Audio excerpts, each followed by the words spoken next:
Growth doesn't always create conflict. Sometimes it just creates distance. And sometimes God lets you feel the sting of being outgrown so you can finally grow too. One of the hardest and holiest lessons God ever taught me was this: you can outgrow people you still love, and sometimes they outgrow you first. And when God showed me that truth, it hit deep.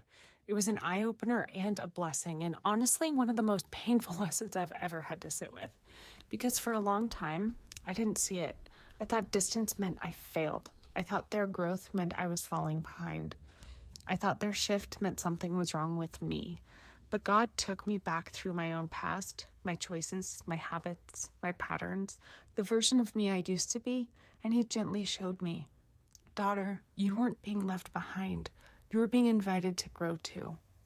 When I finally came to terms with who I was in that season and how much of it didn't align with who God was calling me to be, everything changed.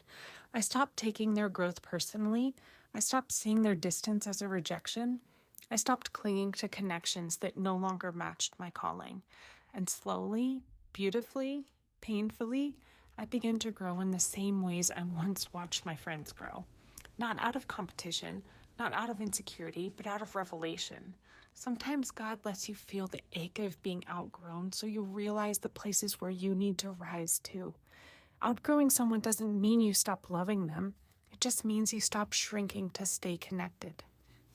Let God decide who walks with you in this season. Let Him release what no longer aligns. Let Him bring the people who match the woman you're becoming.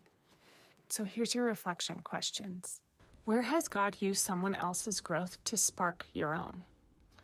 What part of your past is He inviting you to release so you can rise?